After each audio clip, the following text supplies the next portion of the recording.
The city of Jerusalem sleeps under the shadow of fear. King Herod Agrippa rules with iron and suspicion. And in the depths of a stone prison, one man waits for dawn and for death. His name is Peter. The arrest. In the days after the death and resurrection of Jesus, his followers spread across Jerusalem, sharing the message of hope and redemption. But the message was not welcome by all. Herod, eager to please the people and silence this growing movement, had already taken one of the apostles, James, the brother of John. James was put to death by the sword, and when Herod saw the crowds approve, he ordered Peter's arrest next.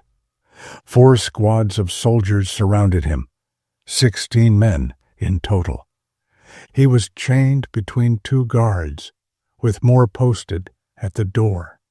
Escape was impossible, and in the morning he would die. The night of prayer.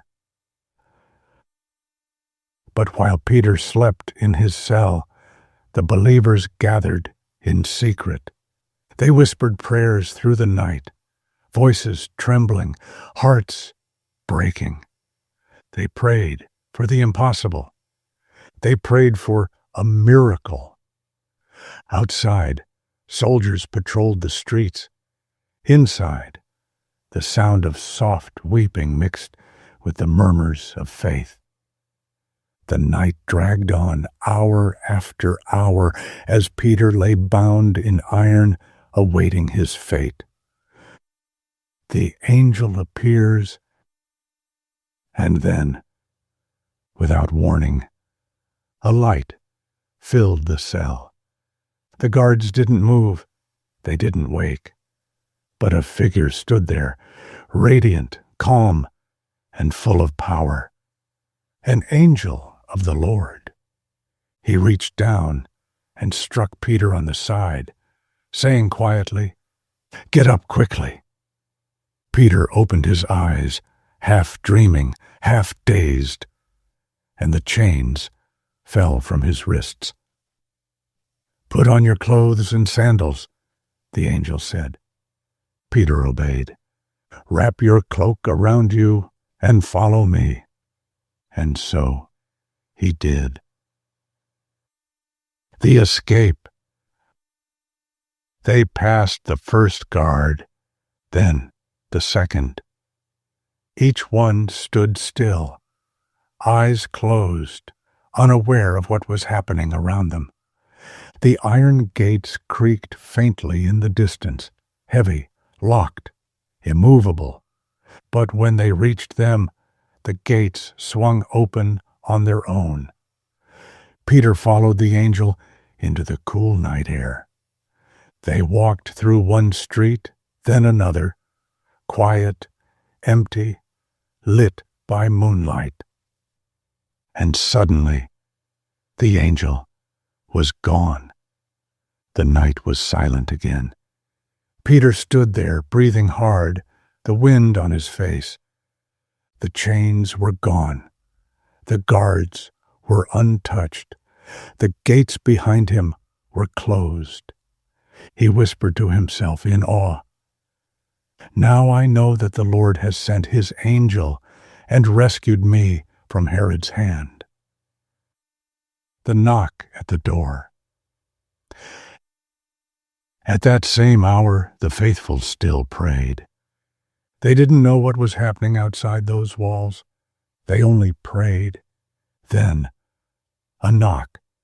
A woman named Rhoda went to the door. She leaned in, listening, and froze. A voice whispered from the darkness, "Rhoda, it's me.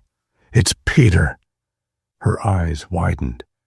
She gasped and ran back inside, shouting, "Peter is at the door." The others turned to her, startled. "You're out of your mind," they said. But she insisted, "I know his voice." The knocking grew louder. Finally, someone opened the door, and there he was, Peter, alive, free. The reunion.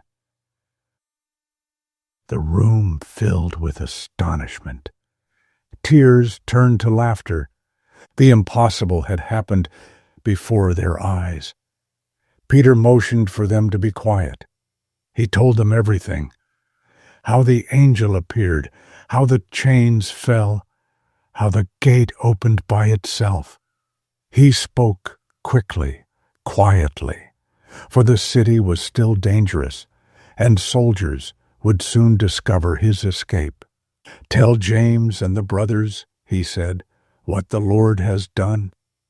Then, before dawn, he slipped into the night, gone again, but alive, a living miracle. The aftermath.